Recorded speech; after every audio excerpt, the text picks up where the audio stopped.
ইরানের বিরুদ্ধে যুদ্ধে আমেরিকার সাথে যোগ দিচ্ছে না ব্রিটেন জার্মানি, সাফ জানালো তারা। ট্রাম্প কি একা হয়ে যাচ্ছে? ইসরায়েলের সামনে মহা বিপদ, দ্রুত পুড়ে যাচ্ছে তাদের সবচেয়ে দামি মিসাইল। ইরানের হামলা ঠেকাবে কি করে নেতানিয়াহু সরকার? ইরানের হামলায় ইসরায়েলে বাড়ছে মৃত্যুর সংখ্যা, নতুন নতুন জায়গায় ইরানের ভয়ঙ্কর হামলা। 3 সপ্তাহে কতজন মারা গেল? আসসালামু আলাইকুম, দেখছিলেন বাংলাভিশন ওয়ার্ল্ড নিউজ হেডলাইন। ইরানের বিরুদ্ধে যুদ্ধে আমেরিকার সাথে না থাকার ঘোষণা দিয়েছে ব্রিটেন, জার্মানি সহ ন্যাটো মিত্ররা।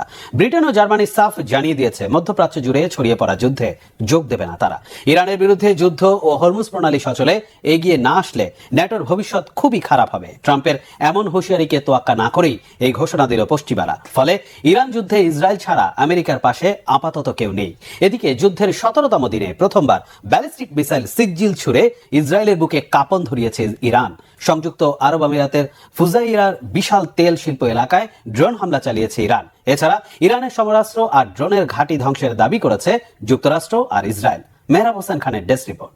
পাল্টা প্রতিরোধের তৃতীয় সপ্তাহে এসে ইসরায়েলের সামরিক স্থাপনা লক্ষ্য করে প্রথমবার মাঝারি পাল্লার ব্যালিস্টিক ক্ষেপণাস্ত্র সিকজিল ছুড়েছে ইরান। কঠিন জ্বালানি চালিত 2 থেকে 2,500 কিলোমিটার পাল্লার ক্ষেপণাস্ত্রটি মাত্র 7 মিনিটে ইসরায়েলের রাজধানী তেল আবিবে আঘাত হানতে সক্ষম। সামরিক অভিযান ট্রু প্রমিস 4 এর অংশ হিসেবে 54তম দফায় ক্ষেপণাস্ত্র হামলা চালায় ইরানের বিপ্লবী গার্ড বাহিনী IRGC।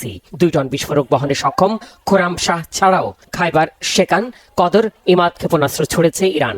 এমন মুহুর্মুহু হামলা ঠেকাতে গিয়ে ইসরায়েলের ইন্টারসেপ্টর ক্ষেপণাস্ত্রের মজুদ বিপজ্জনক পর্যায়ে নেমেছে, যা প্রচণ্ড চাপ সৃষ্টি করেছে আকাশ প্রতিরক্ষা ব্যবস্থার উপর। এতে অবকাঠামোর ক্ষতি শুধু বাড়ছে না, বাড়ছে হতাহতের সংখ্যাও। মধ্যপ্রাচ্যে মার্কিন অবস্থান লক্ষ্য করে ড্রোন আর ক্ষেপণাস্ত্র হামলা অব্যাহত রেখেছে তেহরান। হামলা হয়েছে ইরাকের বাগদাদে আন্তর্জাতিক বিমানবন্দর কমপ্লেক্সের কাছে লজিস্টিক সাপোর্ট ক্যাম্পে। ড্রোন হামলায় তেলের ট্যাঙ্কারে আগুন লাগায় সাময়িক সময়ের জন্য স্থগিত হয় দুবাই আন্তর্জাতিক বিমানবন্দরে ফ্লাইট ওঠানামার কার্যক্রম। হামলা হয়েছে কুয়েত আন্তর্জাতিক বিমানবন্দরে, ক্ষতিগ্রস্ত হয় রাডার সিস্টেম। কুয়েতে ড্রোন হামলায় ক্ষতিগ্রস্ত হয়েছে ইতালির বিমান ঘাঁটি আলী আল সালেম। এদিকে মাত্র 1.5 ঘন্টায় অন্তত 37টি ড্রোন ধ্বংসের দাবি করেছে সৌদি আরবের প্রতিরক্ষা বিভাগ। এমন পরিস্থিতিতে সংযুক্ত আরব আমিরাতের প্রেসিডেন্ট শেখ মোহাম্মদ বিন আব্দুল রহমান বিন জসিম আল থানির সাথে ফোন আলাপ করেছেন সৌদি আরবের ক্রাউন প্রিন্স মোহাম্মদ বিন সালমান। উপসাগরীয় দেশগুলোয় ইরানের হামলাকে অন্যায্য উল্লেখ করে এ বিষয়ে সম্ভাব্য পদক্ষেপ নিয়ে আলোচনা করেছেন তারা। যুক্তরাষ্ট্র আর ইসরায়েলের যৌথ হামলা জারি আছে তেহরান সহ ইরানের বিভিন্ন শহরে। সামরিক অবস্থানে হামলার ভিডিও প্রকাশ করেছে মার্কিন বাহিনী। ড্রোনের একটি ঘাঁটি ধ্বংসের দাবি করেছে যুক্তরাষ্ট্র। এমন অবস্থায় তেল সমৃদ্ধ ইরানের খারক আর আবু মুসা দ্বীপে হামলা উপসাগরীয় কিছু দেশ থেকে হয়েছে বলে অভিযোগ করেছেন ইরানের প্রেসিডেন্ট মাসুদ পেজেশকিয়ান। ফ্রান্সের প্রেসিডেন্ট ইমানুয়েল ম্যাক্রোর সাথে ফোনালাপে পেজেশকিয়ান স্পষ্ট জানিয়ে দেন, ইরান শুধু জাতীয় নিরাপত্তা আর ভৌগোলিক অখণ্ডতা রক্ষার চেষ্টা করছে। হরমুজ প্রণালী ইরান প্রায় অবরুদ্ধ করে রাখায় পাল্টা ব্যবস্থার জন্য মিত্র দেশগুলোকে যুদ্ধজাহাজ নিয়ে এগোনোর আহ্বানে তেমন সাড়া না মেলায় ন্যাটোর উপর ক্ষুব্ধ প্রতিক্রিয়াও দিয়েছেন মার্কিন প্রেসিডেন্ট ডোনাল্ড ট্রাম্প। এ বিষয়ে ট্রাম্প ছাড়াও কানাডার প্রধানমন্ত্রী মার্ক কার্নির সাথে ফোন আলাপ করেছেন ব্রিটিশ প্রধানমন্ত্রী কিয়ার স্টারমার। এদিকে লেবাননে বিমান হামলা ও স্থল অভিযান জারি রেখেছে ইসরায়েল। বৈরুতে একটি ক্লিনিক বিমান হামলায় ধসিয়ে দিয়ে অন্তত 12 চিকিৎসককে হত্যা করেছে ইসরায়েলি বাহিনী। Mehrab Hossain Khan, Banglavision news desk. এর আগে যুক্তরাষ্ট্রের নেতৃত্বাধীন সামরিক জোট ন্যাটোকে নিয়ে কড়া হুঁশিয়ারি দেন মার্কিন প্রেসিডেন্ট ডোনাল্ড ট্রাম্প। বলেন, ইরান যুদ্ধে মিত্ররা যুক্তরাষ্ট্রকে সাহায্য করতে ব্যর্থ হলে ন্যাটোর সামনে খুবই খারাপ ভবিষ্যৎ। ট্রাম্পের অভিযোগ, ন্যাটোর মতো একটি জোট থাকা সত্ত্বেও সংকটের সময় কাউকে পাশে পাওয়া যাচ্ছে না। বিস্তারিত মীর ফজলে রাব্বির ডেস্ক রিপোর্টে। যে হাত একসময় বন্ধুত্বের ছাতা হয়েছিল, সেই হাতই এখন বিচ্ছেদের কথা বলছে। যে যুক্তরাষ্ট্র এতদিন ন্যাটোর অভিভাবক হিসেবে কাজ করেছে, তাদের মুখেই এখন জোট ভেঙে দেওয়ার সুর। ইরান ইস্যুতে জেদ ধরে মার্কিন প্রেসিডেন্ট ডোনাল্ড ট্রাম্প সাফ জানিয়ে দিয়েছেন, কথা না শুনলে ন্যাটোর কপালে দুঃখ আছে। জোটের সঙ্গীদের সরাসরি হুঁশিয়ারি দিয়ে তিনি বলেছেন, সামনের দিনগুলো ন্যাটোর জন্য মোটেও ভালো হবে না। 15 মার্চ ফিনান্সিয়াল টাইমসকে দেওয়া এক সাক্ষাৎকারে ট্রাম্প এই হুমকি দিয়েছেন। ট্রাম্প বলেছেন, হরমুজ প্রণালী মিত্ররা যদি উন্মুক্ত করতে সহায়তা না করে, তাহলে ন্যাটো খুবই খারাপ ভবিষ্যতের সম্মুখীন হবে। তার অভিযোগ, ন্যাটোর মতো একটি জোট থাকা সত্ত্বেও সংকটের সময় কাউকে পাশে পাওয়া যাচ্ছে না। ট্রাম্প মনে করে দিয়েছেন যে ইউক্রেন যুক্তরাষ্ট্র থেকে হাজার হাজার মাইল দূরে, সেখানে সাহায্য করার কোনো বাধ্যবাধকতা ওয়াশিংটনের ছিল না। তবুও তারা অনেক বড় মন দেখিয়ে সাহায্য করেছে। এখন সময় এসেছে প্রতিদান দেওয়ার।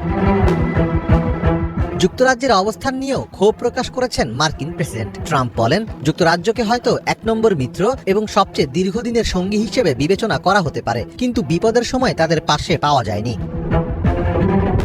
এদিকে পশ্চিমা সামরিক জোট ন্যাটো আর 2 বছরের বেশি টিকবে না বলে আশঙ্কা প্রকাশ করেছেন জোটটির সাবেক প্রধান জেন্স স্টলটেনবার্গ। 14 মার্চ সিবিসি নিউজকে দেওয়া এক সাক্ষাৎকারে স্টলটেনবার্গ বলেন, ট্রাম্পের বর্তমান প্রেসিডেন্সি চলাকালীন ন্যাটোর অক্ষুণ্ণতা ধরে রাখার কোনো গ্যারান্টি নেই।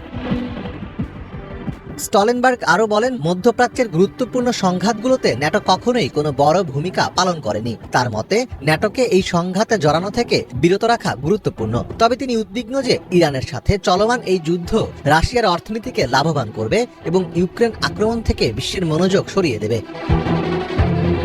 গত সপ্তাহে এ বিষয়ে একটি বিশ্লেষণধর্মী প্রতিবেদন প্রকাশ করে মার্কিন think tank council on foreign relations, যেখানে বলা হয় যুক্তরাষ্ট্র ও ইসরায়েল ইউরোপীয় মিত্রদের সাথে কোনো আলোচনা বা পরামর্শ না করেই ইরানে সামরিক হামলা চালিয়েছে। ফলে ট্রাম্পের আহ্বানের পরও ঐক্যবদ্ধ অবস্থান নিতে ইউরোপ ব্যর্থ হয়েছে।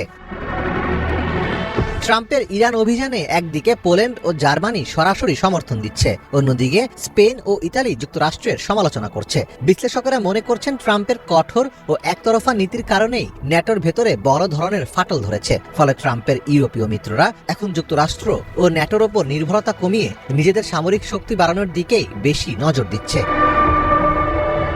মীর ফজলে রাব্বি, বাংলা ভিশন। ইরানের দফায় দফায় মিসাইল হামলায় এবার খেই হারিয়ে ফেলছে ইসরায়েলের তথাকথিত শক্তিশালী প্রতিরক্ষা দেয়াল। দ্রুত ফুরিয়ে যাচ্ছে তাদের সবচেয়ে দামি ইন্টারসেপ্টর মিসাইল। মার্কিন সূত্রের খবর, গোপনে ওয়াশিংটনকেই বিপদের কথা জানিয়েছে ইসরায়েল। ইরানের ক্লাস্টার ওয়ারহেড প্রযুক্তির এক একটি ক্ষেপণাস্ত্র ঠেকাতে খরচ করতে হচ্ছে কয়েক গুণ বেশি ডিফেন্স মিসাইল। এমন পরিস্থিতিতে নতুন সমাধান খুঁজছে ইসরায়েল। হাফিজুল ইসলামের ডেস্ক রিপোর্টে বিস্তারিত। ইরানের ছোড়া ক্ষেপণাস্ত্র ঠেকাতে গিয়ে বিপজ্জনকভাবে কমে যাচ্ছে ইসরায়েলের সবচেয়ে গুরুত্বপূর্ণ প্রতিরক্ষা অস্ত্র ইন্টারসেপ্টর মিসাইলের মজুদ। দেশটিতে প্রতিদিনই নতুন করে আঘাত হানছে একের পর এক ইরানি ক্ষেপণাস্ত্র। ইসরায়েলের অহংকার আয়রন ডোম কিংবা ডেভিড স্লিং এর মতো অত্যাধুনিক ডিফেন্স সিস্টেমও বাঁচাতে পারছে না তাদের। যুদ্ধের তৃতীয় সপ্তাহে এসে এমন কঠিন বাস্তবতার মুখোমুখি হচ্ছে নেতানিয়াহুর বাহিনী। মার্কিন সূত্রের বরাতে প্রকাশিত তথ্য বলছে, ক্ষেপণাস্ত্র ভান্ডার খালি হওয়ার বিষয়ে ওয়াশিংটনের কাছে গোপনে সাহায্য চেয়েছে তেল আবিব। ইন্টারসেপ্টর একেবারে ফুরিয়ে গেলে ইরানি ক্ষেপণাস্ত্র ঠেকানোর সাধ্য কি থাকবে ইসরায়েলের? প্রতিরক্ষা ক্ষেপণাস্ত্রের এই সংকট হঠাৎ করে তৈরি হয়নি। গত বছর জুনে ইরানের